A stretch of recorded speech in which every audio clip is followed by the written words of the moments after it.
Welcome back to the program. I'm Zev Brenner, and as I mentioned earlier, we're doing a tribute to Rabbi Abraham Twerski of blessed memory, great Hasidic Rebbe who also was involved in helping people. And this is one of the interviews we conducted with him. It was about 10 years, almost a little bit more than 10 years ago, just as fresh today, just as relevant today as it was then. So here is our interview from 2010 with Rabbi Abraham Twerski of blessed memory. With us once again is Rabbi Dr. Abraham Twerski. He is a descendant of the Baal Shem Tov, founder and medical director, emeritus of Gateway Rehabilitation Center, founder of Shar Tikva Rehabilitation Center for prisoners in Israel. He's written an astonishing 61 books. His latest one is called Gevura. He's received many awards in his lifetime, has been published in hundreds of publications around the world. He gave so many lectures on chemical dependency, stress, self-esteem, spirituality. So welcome. Look forward to having you back. Thank you for joining us tonight. My pleasure. Thank you. Let me begin by asking you about a question that I think is on people's minds. You deal with chemical dependency and other dependencies. What is happening to the Jewish family that we seem to be having more problem today than perhaps any other time that I can think of? Well, you know, there's a folk saying that whatever goes on, whatever goes on in the non-Jewish world has its counterpart in the Jewish world. And we're not immune to what goes on around us. The world has come now to an unprecedented stage of pleasure-seeking as being the goal of life. And nobody considers, I shouldn't say nobody, many people don't consider anything else. It's all for looking at how much pleasure and how much gratification can you get. And, of course, technology has given us so many wonderful things, but by the same token, it has given us the impression that life should be pleasant and no misery should be tolerated at all. You know, it's not like when I was a child in the 1930s that there were a lot of hardships in life. But today there's a solution for everything. You know, I remember traveling to Los Angeles from Milwaukee, and it took 60 hours by train, 2 days and 3 nights. Well, do they do it in 5 hours? So everything is faster today. I'm sorry? So everything is faster today, but it seems to me... It's not only faster, it's immediate. So people want immediate gratification. We've lost our tolerance. You know, you go on your computer, and one of the pop-ups says, "Is your computer too slow?" You know, the fact that it takes 35 seconds to get something is intolerable. Right. So, people who are looking for immediate gratification, one of the easiest ways to get immediate gratification is with alcohol or drugs, because it gives you a sudden high or whatever change of mind that you want. But Rabbi Torrey, hasn't always been the case, people looking for gratification? In the 60s, they say, was the me generation that began. But why all of a sudden is it permeating the walls of the ultra-Orthodox, the Orthodox community, yeshivas, Hasidic communities, where you have good kids from good families, drug abuse, alcohol abuse, pornography abuse, internet addiction? Why all of a sudden are we seeing so much more? These problems have always been there, at least in the last 20, 30 years of the me generation. Well, I don't think that they've always been there. Pornography became an issue in the last few years with the spread of the Internet. But alcohol and drugs certainly were available. Yeah, alcohol. You see that alcohol is very strange. Alcohol had a loathsome association because in Yiddish there was the expression "shikker is a goy," right? Now, even though being a ganef was something very terrible, you didn't hear the expression a ganef is a goy. But being a shikker was worse than being a ganef. So there was a downside to alcohol. And I guess being associated with the environment around us that drinks so much, and you look forward to 5 o'clock and you look forward to a weekend, I think we've picked that up. And again, because people believe that they shouldn't have to tolerate any kind of stress, and alcohol is one way to get rid of it. So they drink, and what's even worse is that because alcoholism is so loathsome a condition, people don't want to believe that any of their children have it. Right? We're in denial of it. We just don't want to accept that it's a possibility, and so they dismiss it. And young people are drinking way too much. You go to a chasana, and you see sometimes yeshiva bochurim drinking, and then they shouldn't be drinking. Absolutely correct, but you see the teens at risk. You see teens that are outside their home, kids that are not living, that are on the streets, that are involved in even more than drinking, they're taking the drug addiction. You see a lot more of that. So I heard one prominent Rosh Yeshiva, rabbinical head, that said that there's no ein bayis ein shameis, there's no house that doesn't have these problems. We're seeing it cutting across all different kinds of households. So how do we deal with it? It's our good kids that are there. Are we approaching it in the right way, in your professional opinion? Well, it may seem maybe simplistic, but I think that we have to take another look at what it really means to live a Torah life. We think that if we eat glad kosher and Pasuk Yisrael and Chol Yisrael and all that, and Shmir Shabbos, that's it. Now, Ramban in Kedoshim makes a very bold statement. He says you can keep all 613 mitzvahs meticulously and still be a degenerate person because you're not working on becoming a Kodosh, on a Kedusha. And Kedusha means, according to the Ramban, not indulging in things that are permissible. Yes, it's permissible. You don't have to have it. Right? Now, that's a concept that the Ramban talked about, 900 years ago. But nobody wants to hear it because look what we've got. When I was a child, there was no kosher Chinese. There was no kosher Korean, kosher Italian. We did not have glad kosher delicatessen. We did not have Chol Yisrael ice cream. And all of these things have now been made available to us, and what we're doing, what the Ramban said we should not do. But is having kosher Chol Yisrael ice cream means that we're having problems with all kinds of addictions and family stress? Is that the cause? Well, what happens is you learn to indulge, and nobody thinks of, the Stapler said it so beautifully. He said, when we were children, he said we didn't have anything. He says getting a fresh apple it was great. Nobody heard of candy, right? And he says today kids are given everything so that we don't have something that they want. It's a calamity, it's a disaster, and so the world has changed. But isn't part of the problem? No, I was going to ask. Go ahead, Rabbi Twerski. Yes, I'm sorry. Yeah, I think that what has happened is that we have to take I'm not saying, look, don't have Chol Yisrael ice cream. That's not the problem. I'm saying that people should begin to focus on what it means to live a Torah life over and above keeping the mitzvahs, and that is developing the midos of Torah. Right? There's a Reb Chaim Vital that says something very amazing. He says the midos, which is character traits, right, of chesed, of not losing one's temper, of not envying someone else, of not speaking lashon hara, etc., etc. He says it's more important to pay attention to that than to mitzvahs and averos. Right? I mean, Reb Chaim Vital, the disciple of the Arizal, is making as broad a statement as that. Right? So I think if a person learns something about midos, you learn something about self-control, right? But people who are, quote, frum, right, and they're provoked and they lose their temper, right? Now, Reb Chaim Vital says, when the Talmud says that losing your temper is avodah zorah, that's not an exaggeration. It's avodah zorah mamish. Idolatry.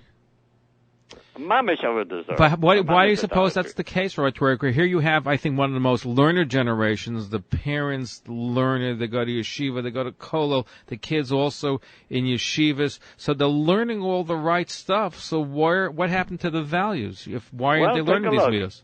Take a look. A person can be a Talmud Chacham and can be very observant, and then something goes wrong and he's irritable, and then he explodes in anger. Right? And nobody would say, oh, he's a shegitz. No, he's a tzaddik.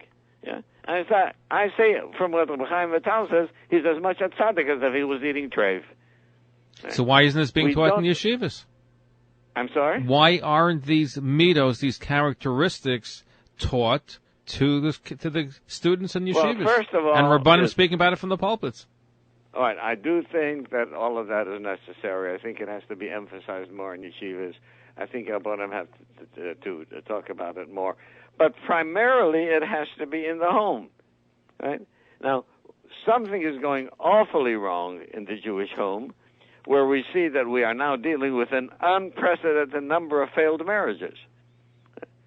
Yeah, the Torah permits a get. Divorce. Yet, but 60, 80 years ago, it was a rarity.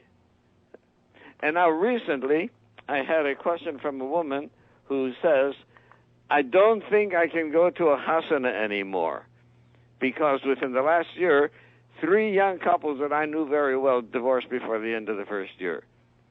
She says, when I see them coming in carrying the chus and kala on the chairs and everybody dancing wildly, I start thinking, how long is this one going to last? Now, that may be an exaggeration, but something has happened within the Jewish family. And I think what's happened with Jewish family is young men and young women are totally unprepared for marriage, totally unprepared for bringing up children. Right? And the children see improper Torah midas, and a lot of kids who have gone off the derech have said, we didn't see anything good about Yiddishkeit. Yeah, we saw the observation and esrog and metzis and whatever, yeah, but we didn't see them being mentioned. And so they get disgusted with it. And I think that all of this is a chain reaction. And if we had learned, and if we do learn better midas, then it has to start in the home. I think the yeshivas have a place for it, but basically it's parents who should be there for each other, and tremendous, with a much greater emphasis on true shalom bayis, and not a shalom bayis that is terrorism where anybody's afraid to do anything against the father's will. But isn't that a root problem? Why kids go off the path? It's because there's a lack of communication. And sometimes if the kids deviate from what the parents, especially the father, wants, so they're afraid of that. They're afraid of being beaten or hit or being ostracized, so they find their channels outside the home. I hear stories, and we're going to be doing a program in a couple of weeks. I hear stories of kids that tell the father going to the Rabbi on Friday night, and they end up in some bar in Manhattan. You hear bunches of Hasidic kids that are there. You hear these kinds of stories. Right. Now, you see, I think that if we learn the cards, maybe I can't expect everyone to have the kind of upbringing that I did, but when I did something that my father didn't approve of, my father would say, "Oh, it's pasnish for dir." It's not befitting of you. It doesn't become you. You know, you're too dignified. Why you do something that's below your dignity? And I learned that there are things that are beneath my dignity. Can you imagine? A person would not take a chumash or a siddur into the bathroom. He realized that's an appropriate thing to do. But he takes his neshama into the filth of the pornography. Why? Why doesn't he realize that his neshama is kodesh and that he's not allowed to put it into such filth? Right? And I think we've failed to teach kedusha to our children. And the only way we can teach kedusha to our children is by showing kedusha in how we act, how we talk. And the Talmud says it so beautifully. The Talmud says, "Ve'ahavtos Hashem Elokecha," does not only mean you should love Hashem, but you should behave in a way to make Hashem beloved by others. How do you do that? By transacting in business honestly, by speaking pleasantly, working on your midah so that people should be able to look at you and say, this is a beautiful life.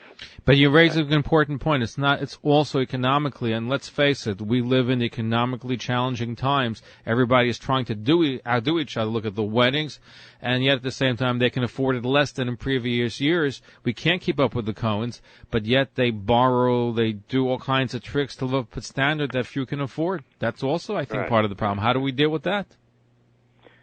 Well, how we deal with that? We have to be willing to take a stand of our own and say, I am not going to be influenced by by improper standards that the society sets. But it's very hard to do that because, you have children to marry off. And we're living in a generation where instead of trying to find out what the midas of the young boy or the young girl are, they're more interested in whether the family uses plastic tablecloths. Which is mishugas. The standards. And I hear stories, Rabbi Twerski, and again, we're doing a program about an hour away on March the 5th where, God forbid, parents of kids went off the path. They were involved with drugs, and a couple of them have died, and the parents didn't go to the funeral of their own kid because they were afraid it would hurt the shidduch of the other kids. I'm sure you've heard those kinds of stories. What kind of message that sent to the other kids? I'm just wondering. I don't want to, God forbid, anybody should be in that parent's place, but not to go to a funeral because you're afraid it will hurt the marriage prospects of the other kids is something which I found shocking when it was told to me this week. Right. It's the value. There's something with the values, I think, that has to be addressed. Now, look, I understand the concern that parents have that they want to do good shidduchim, but someplace some better judgment has got to come in, such as a parent refusing to let the child who has a problem be seen by a psychiatrist, psychologist, because if, God forbid, somebody finds that out, it'll ruin the chances for shidduchim, without realizing that if they neglect the problem, it's going to be worse. Should there be more family therapy sessions, not just for the kids, but the families and the kids together in family? Of course. I think we need a tremendous amount of education at all levels, right? And especially young people who are going to get married need to be taught what to expect and what not to expect in marriage, because they come in with crazy expectations and then they're disappointed, disillusioned, and the marriage breaks up. As part of the problem is that they don't know how to relate to the opposite gender before they're married, and then all these expectations are not fulfilled. The Stipler said it so beautifully, and I'll quote him in Yiddish. He said, "Was will man von dem jungen Mann? Sie schon 15 Jahre, was hat nicht Kaschaches noch mit dem Ständer." He said, for 15 years he hasn't related to anything except the Ständer. The Ständer doesn't make any demands. Right? Now suddenly you put him into a relationship where somebody else has demands and wants and needs, and he doesn't know what to do about that. So how do we train the boys and girls to know how to relate to one another? I think we have to take a good look at what our Chassanim class is all about.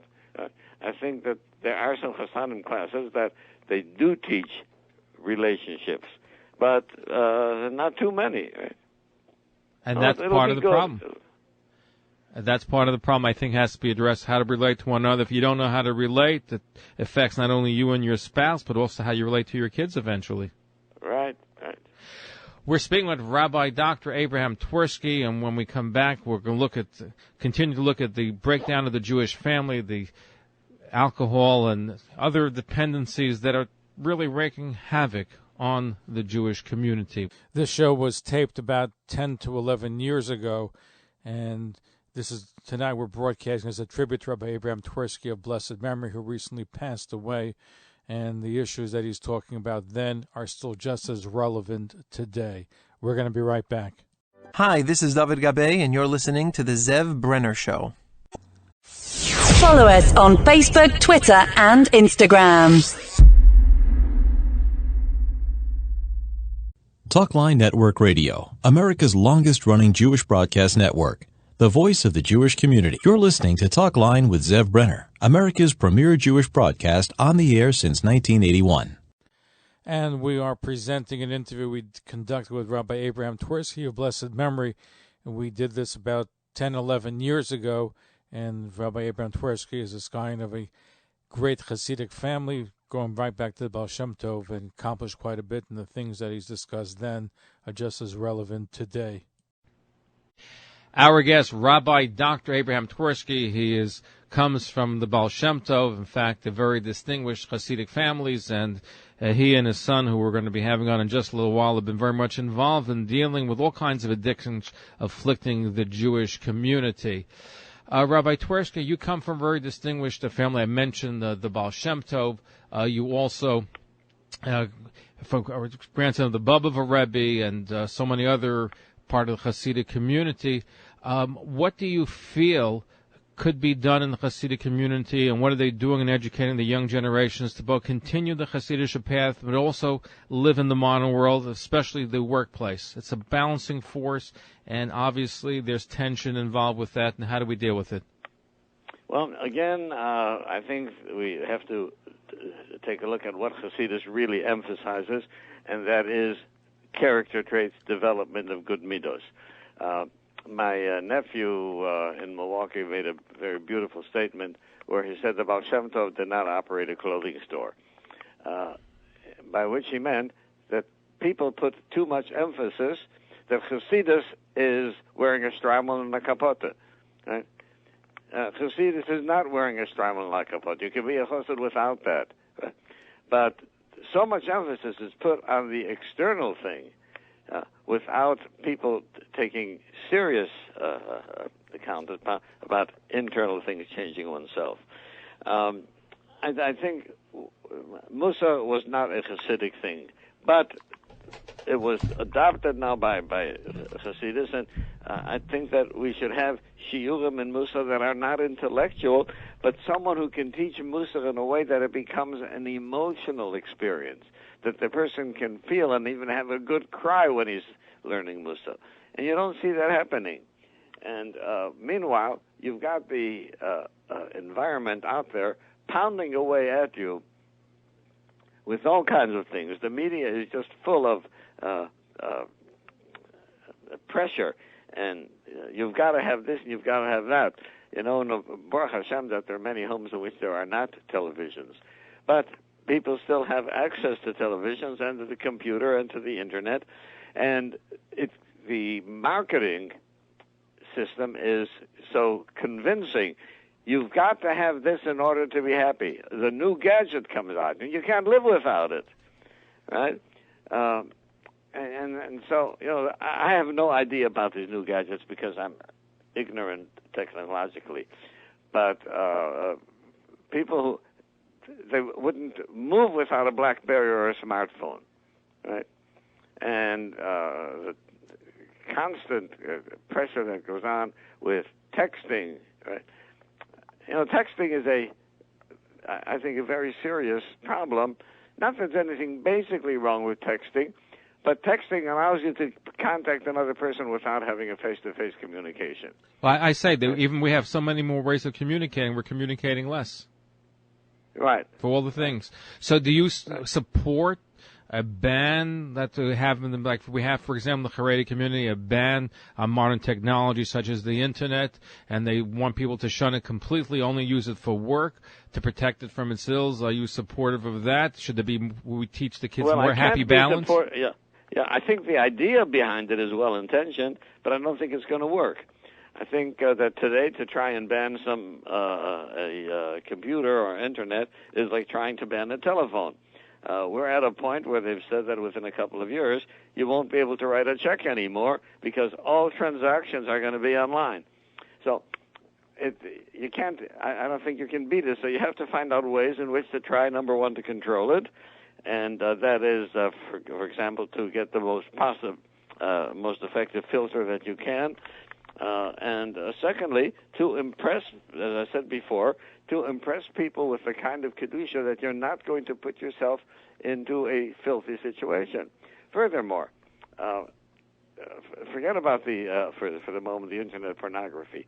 Just the internet communications is a way of communicating to other people without any responsibility for having a face-to-face kind of thing. So I can push it off and I can stop the communication. I can't turn off somebody when I'm talking to them. Yeah? So it gives you control of the communication and takes any kind of real emotional exchange, takes it away. So we become essentially robots. Right, become like that computer Watson that's intelligent but doesn't have any human emotions.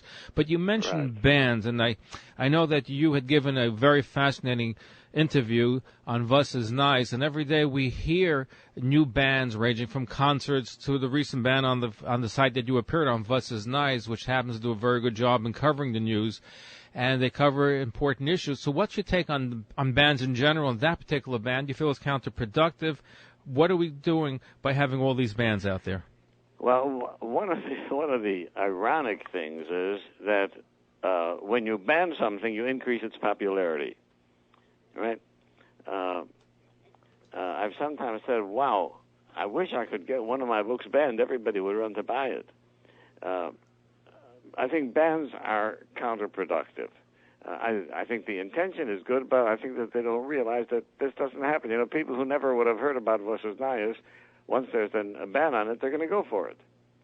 So I don't think the bans are the way to go. I think that teaching better self-control, that's the way to go. And the way to teach better self-control, again, is with the family, the father and the mother, showing how you control yourself. But by the way, you quoted the Ramban before. I know the Rambam, Maimonides, talks about a golden path.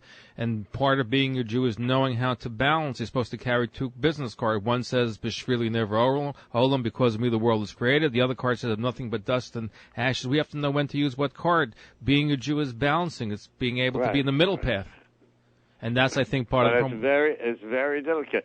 You see, rather than just the middle path, one of the rabbis compared it to walking a tightrope. And walking a tightrope, you don't have too much leeway because you bend over a little bit too much to the right and you'll fall and get killed. You bend over to the left, you'll fall down and get killed. True. It's a balancing act, and you have to know which way. You don't have too much wiggle room. Very delicate. You don't have too much wiggle room, is what you're saying. Now, we're also in a trend, and I think this is part of the breakdown of the family and breakdown for respect. And I know we live in what I call the prostification of society. The crassness of general society has permeated our community as well.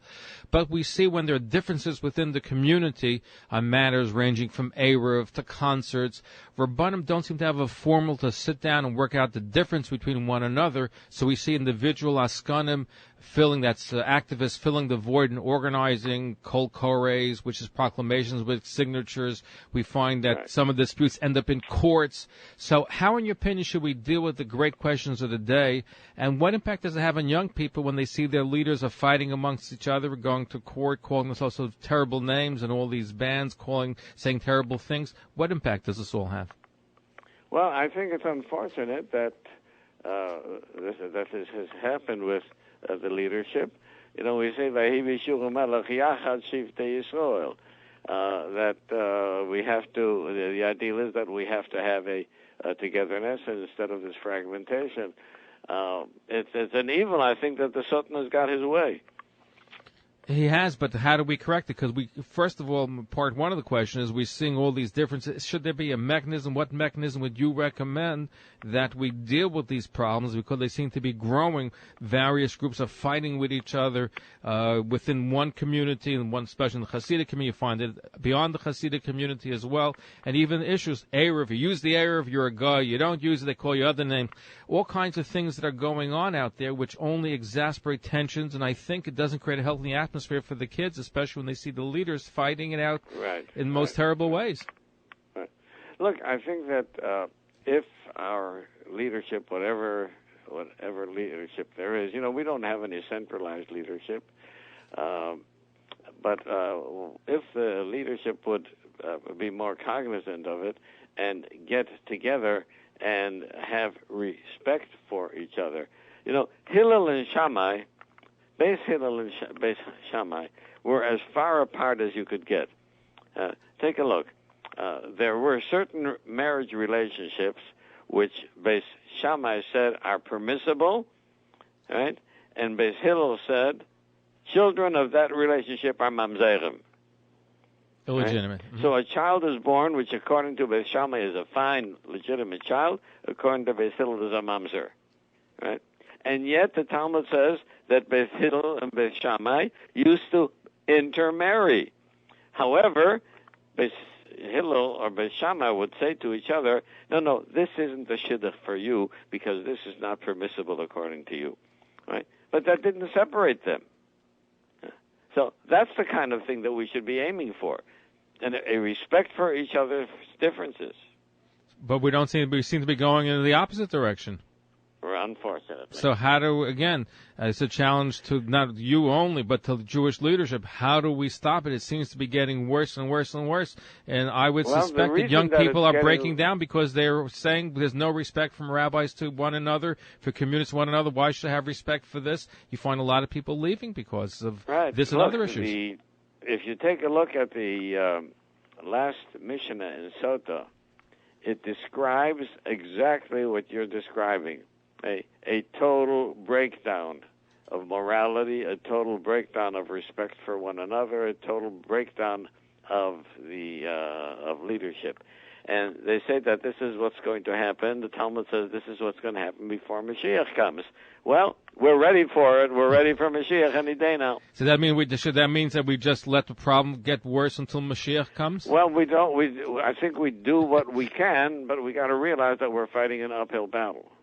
We are fighting an uphill battle, and there has to be so what tools should we use, and what tools can parents use at their disposal? We mentioned bringing more kedusha, holiness into the home, having better manners, midos. Yeah, I think that is one excellent place to begin, and that is for parents to begin to work on their midos and take it very seriously, that what they are doing is the way they are behaving is influencing the outcome of the child. And first of all, parents, in spite of the fact that you have two parents have to both work to support the family, they have to find a way to have some time for the children, which is a very difficult thing because you're both working, you're both tired at the end of the day, and so children are growing up without parental attention, and that we just have to find a way that put a high priority on spending time with our kids and finding out what our kids are learning in yeshiva or in school, who are their friends, inviting their friends over, and this is important to kids. Very important. But here's a $64,000 question, Rabbi Twerski, and this is what happens. Sometimes parents find out that the kids are not living the lifestyle they'd like them to be. They're not as observant as they want them to be. They're not doing the things that they should be doing. So lots of times their reaction is, if you do this, I'm throwing you out of the house. What should parents be doing when they find the kids are on drugs or alcohol, doing things they shouldn't be doing, not observing the mitzvahs, not learning properly? Well, how should parents deal with it? I think this is the number one question that many parents are facing. Well, let me tell you an incident that we had. We had an incident with a young kid from a very Hasidic family who lives in a Hasidic environment, got into drugs and threw away all of Yiddishkeit. Then he went to a place where he got off of drugs, and he was clean. Right? And after several months, it was time for him to go home. All of his siblings are wearing black hats and long payas, and he doesn't wear a yarmulke. Right, and he has to go home and live in that family, right? Mm-hmm.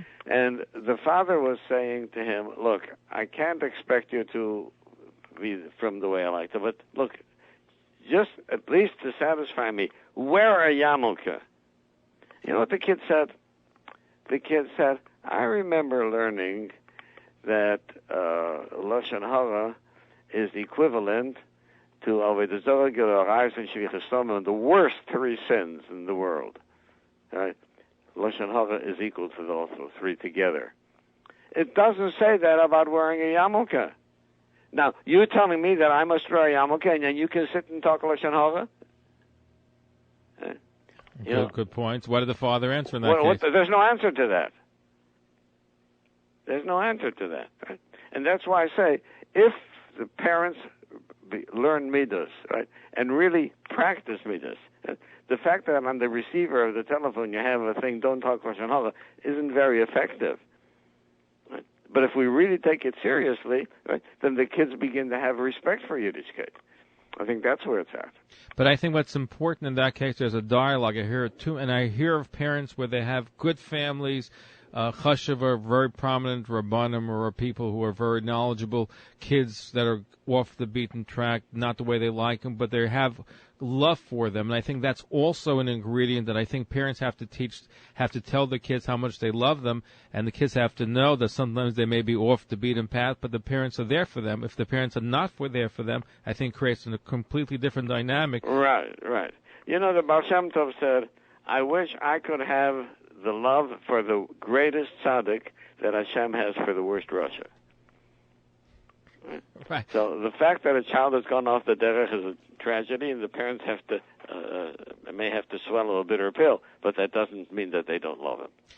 So as we close out, what do you think we should be, aside from, better midos, which is easier said than done, better values in the home, better respect the parents have for one another and for the kids, what else should we be doing to try to stop the decline? Well, I think that what we have to realize, we have to realize that this isn't just a question of being from or not being from.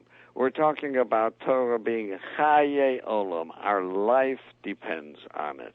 And if we begin to realize that this is a matter of life and death, right, that developing midos is what is going to determine the health and the strength of our families, of our children, of their marriages and their children, then maybe we'll take it more seriously. Before I let you go, you also compose a lot of melodies, including, I think, Hoshea Samecha? Right, that's mine, right. Which one? Hoshea Samecha, that's the one? Right. How did that come about? I know you write 61 books. You can't sit and decide I'm going to make a melody. I remember davening one Shachris, and when I came to that posuk, I just started to sing it, and it's an automatic thing. I think this is what happens with any composer. Ideas come to his mind. I guess Hashem puts those ideas in his mind. So I'm just happy that I was there to have it, to make a tune that people dance to. And still popular today. Rabbi Dr. Abraham Twerski, founder of the medical director emeritus of Gaither Rehabilitation Center, author of over 61 books, including his latest one, Gevura, a descendant of the Baal Shem Tov. Thank you for being here with us. And that was Rabbi Dr. Abraham Twerski, who comes from the Baal Shem Tov, who was a prolific writer, song composer, very special individual, great tzaddik, righteous person, and just recently passed away. And we present this to you as a tribute to him. May his memory be a blessing. Thanks for listening. Follow us on Facebook, Twitter, and Instagram.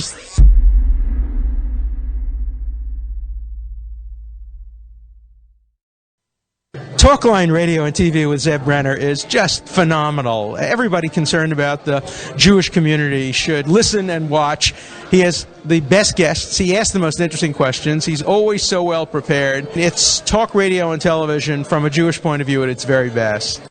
To advertise on the Talkline network and Talkline's email and social media blasts reaching over 70,000 people, please call 212-769-1925, extension 100. That's 212-769-1925, extension 100. Or email info@talklinenetwork.com. Talkline Network Radio, America's longest-running Jewish broadcast network, the voice of the Jewish community.